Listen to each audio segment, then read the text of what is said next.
رضا کے قلم میں ہے کچھ دھار ایسی، چلے دشمنوں پر وہ تلوار دے۔ رسول اعظم صلی اللہ تعالی علیہ وآلہ وسلم کے پیارے دیوانوں، ایک میرے بھائی کا سوال ہے۔ وہ سوال کیا ہے کہ جب لوگ مسجد کے اندر نماز پڑھتے ہیں، نماز پڑھنے کے بعد میں جب امام صاحب مصلی سے اٹھتے ہیں تو جو امام صاحب ہیں وہ مصلی کا کوہنا موڑ دیتے ہیں، وہ مصلی کا ایک کوہنا موڑ دیتے ہیں، اور اگر وہ مصلی کا کوہنا نہیں موڑتے ہیں تو لوگ اعتراض کرتے ہیں، اور وہ یہ اعتراض کرتے ہیں کہ آپ کے پاس میں علم نہیں ہے، آپ کو معلوم نہیں ہے کہ اگر مصلی کا کوہنا نہیں موڑا جائے گا تو مصلی کے اوپر شیطان نماز پڑھے گا۔ کیا جہالت ہے! اگر شیطان نماز پڑھتا تو آپ کو نماز سے کون روکے گا؟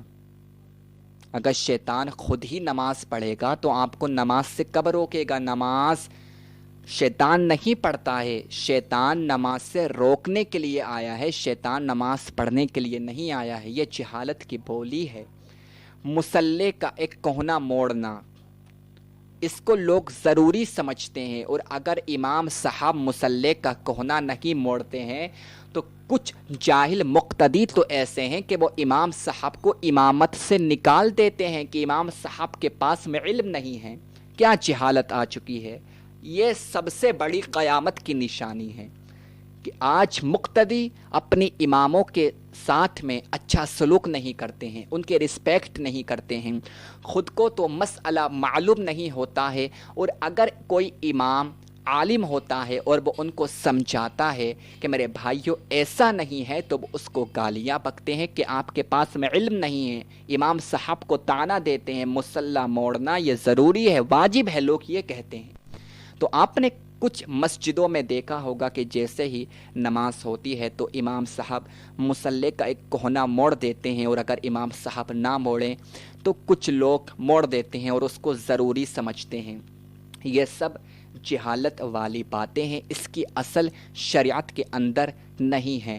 ہاں اتنا ضرور ہے کہ رسول اکرم صلی اللہ علیہ وآلہ وسلم کی حدیث پاک ہے، بخاری کے اندر حدیث پاک موجود ہے کہ جب آپ کوئی کپڑا پہن کر اتاریں، آپ اس کپڑے کو رکھیں تو اس کی تہ بنا کر رکھیں، اس کو ایسے ہی نہ پھینک دیں۔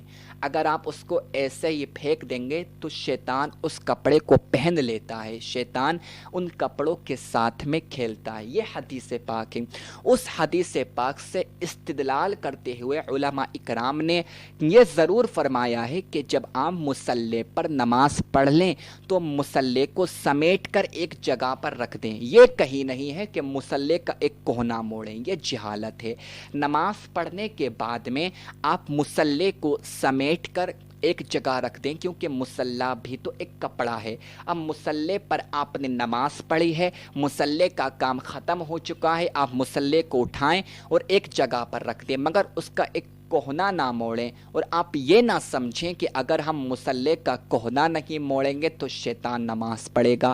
یہ جہالت کی باتیں مت کریں۔ انسان تو جب نماز پڑھتا ہے تو شیطان تو ہمارا اتنا بڑا دشمن ہے، اتنا بڑا دشمن ہے کہ وہ نماز میں بھی تنگ کرنے کی ہمیں کوشش کرتا ہے اور ہماری نمازوں کو خراب کرنے کی کوشش کرتا ہے۔ تو جو دوسروں کی نمازوں کو خراب کرنے کی کوشش کرتا ہے وہ خود نماز کیوں پڑھے گا؟ آپ ذرا عقل سے سوچا کریں، عقل سے سوچا کریں خدا کے واسطے۔